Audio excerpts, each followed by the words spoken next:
Ayan, meron akong dito ng strawberry apples. Binili to ni Amo kanina, no? Tignan. Yan. Ganyan yung itsura niya. Mukha siyang strawberry, di ba? Pero apple siya. Tikman natin guys. Sugasan ko muna. So, ayan guys. Sinugasan ko yung dalawa lang. Dalawa yung kakainin ko. Ganyan siya ha. So, tinanggalan ko na siya nung ganito. Para madali na lang kainin. So, tawag dito, strawberry apple. Mukha naman siyang strawberry. Pero tikman natin.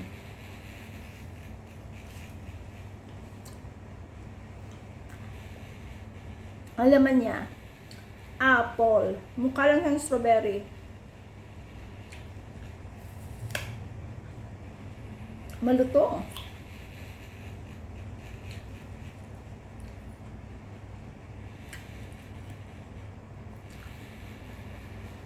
Pero mas masarap siya kaysa dun sa regular na apple.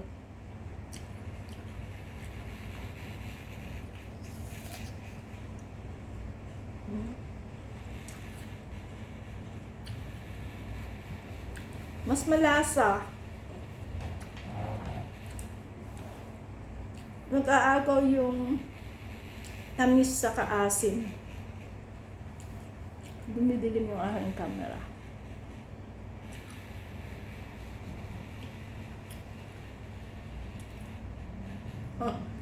Okay po yung nasa gitna.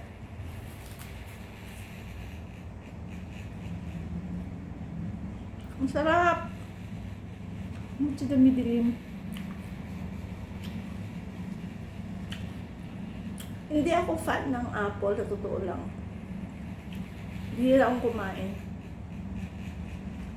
Pero ito, gusto ko siya. Masarap.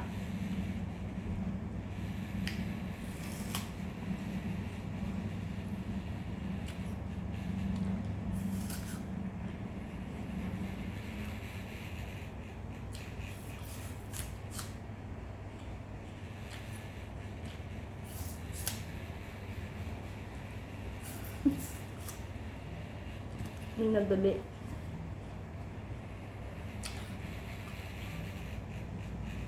Hindi nga masarap siya. Siguro kung isasawsaw sa asin, mas masarap.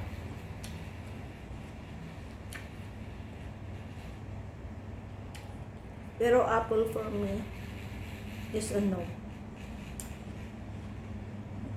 Nangangasim ako. Mas okay pa ako kumain ng mangga kaysa apple. So, yun lang. Bye!